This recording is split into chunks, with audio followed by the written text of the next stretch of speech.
Hey you guys, it's Moonlander back with a movie review, and today we're going to be looking at a 2015 Canadian movie called The Interior.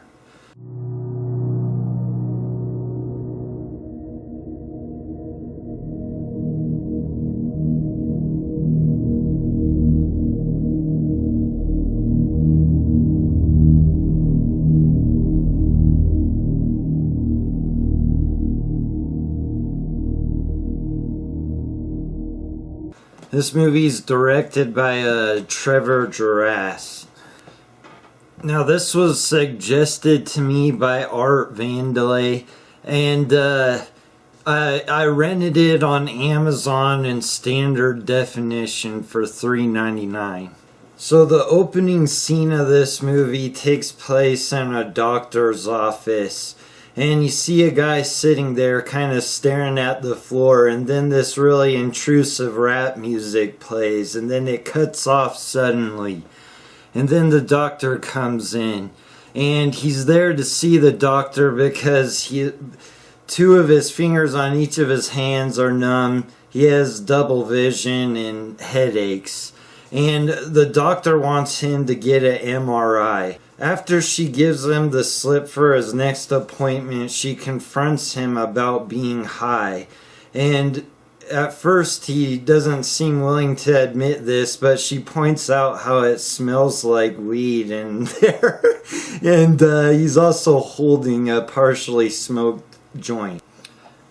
So then after this, he goes back to his daily life. He goes to work where he hates his boss. His boss is just an obnoxious jerk. And then eventually he gets called in on a Sunday and he decides to quit his job. And I'm not really sure exactly what his job was, but I think he is supposed to come up with an ad campaign or something. And he basically makes a total mockery of it. In the taglines for the product, he puts like all natural ingredients, LOL, in capitals. And of course he gets fired. And then he decides to get a manual labor job. I'm guessing they picked this line of work of cleaning air ducts to be somewhat of a mindless job that he was looking for. And now while he's working for this company, he gets called and they don't let you hear the conversation or find out exactly what he's diagnosed with, but you can tell it's bad and it's probably going to be fatal. I don't know. You're left to assume. So then you see him telling his girlfriend that he's going away, and he's not really concerned with how this affects her. He's just gonna go away, and you finally see where he goes, and it's the woods in, I guess, British Columbia. And it's only at this point, about 26 to 30 minutes into the movie, you get the title screen, The Interior. And it shows him, he's got his backpack with his camping equipment, and he's hiking around the woods, and he comes to this cabin, and for some reason he knocks on the door, no one's there. He breaks in and runs away. And then he goes about camping, and one day he sees a guy in a red jacket walking around the woods. And he doesn't say hi to him, he just kind of keeps to himself and, just kind of watches this guy. And now eventually he gets to the point where while he's sleeping at night in his tent, somebody starts terrorizing him. And you're left to assume it's this guy in the red jacket.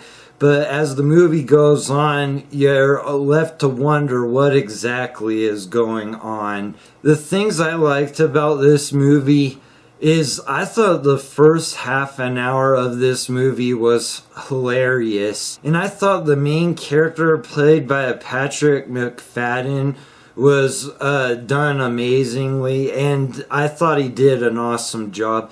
And all of the, side characters that are in the first half an hour of the movie were all well done and well acted and well written. I really enjoyed all of them. His boss is just terrible. He has a Asian secretary come in to the bathroom to get him because he wants to see him. And so, I mean, that's just kind of odd. I mean, can you wait till he's out of the bathroom? And let alone send a woman in there. But anyway, so he gets out and goes in, and the guy's on his phone anyway, and of course he's on speakerphone. He's eating, and the guy on the line's telling him how something was total diarrhea, and he asks how liquidy it was. So yeah, this movie, well, at least the first half an hour, it is funny. Now, after that, the movie totally changes. It's him alone in the woods, and there's very little dialogue. If there's anything said, it's little stuff he says to himself. And now, after a few nights of camping in the woods, he's sleeping. He's got a lantern in his tent. I think he's trying to read or whatnot, but his double vision's bothering him. So he's just kind of laying there, and you see this tent push in, and it's completely out of the blue. There's no hint that anything like that's gonna happen. And let me tell you, it gave me the chills. And I can't even remember the last movie that actually gave me chills. So I don't know if it just was so unexpected. It really caught me off guard. I was like, what in the world? And I was definitely attached to this character. I liked him a lot. I mean, it just goes with how well written he was and how good he did acting. Okay, so the things I didn't like about this movie is when Art suggested this to me and I searched for it on Amazon to see if it was for rent. I saw it had like a 4.2 IMDb rating, and I was like, what in the world? I was like, Art, what are you doing to me? You know, like, what is this? But, I watched the trailer, and it looked like it was going to be at least a somewhat well-done movie. I went ahead and rented it, and now I can definitely tell where all these bad reviews came from. Because this movie, towards the end, it is slow-paced. It's a lot of walking in the woods, and then he's getting terrorized, and the movie ends abruptly with some closing shots of the forest. Now, I have watched an interview with the director. Anyone else? Actually, I wanted to ask Trevor, without showing your hand too much, can you give a little bit of insight to the audience who might not have caught up what the meaning of the man in the orange jacket is? Or do you not want to answer that? I can answer that, sure. I look at it as a metaphor for a fear of illness, a fear of wasting time. So it makes more sense to me now that I know what exactly this guy was going for. But the movie, just watching it on its own without knowing, left me really baffled. I had no idea what the hell this guy was trying to make. And I will say that David Lynch did cross my mind. The question is, what are some of his influences? I love David Lynch. I love Kubrick. You're not going to hear any surprises here.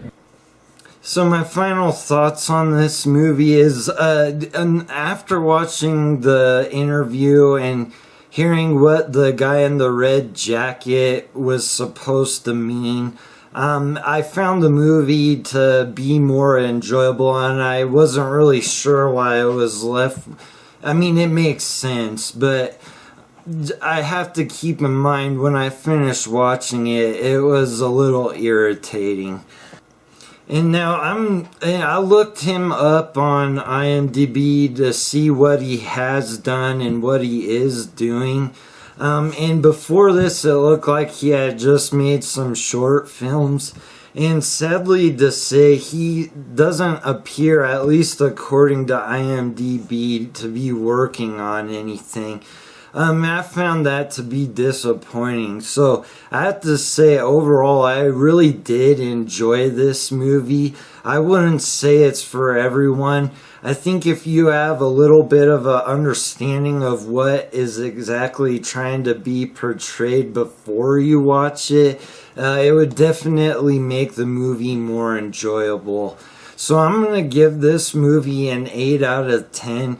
And I really hope to see more by this Trevor Duras and the Patrick McFadden. I really enjoyed that guy in this movie. Alright, you guys, thanks for watching, and thanks, Art, for the movie suggestion.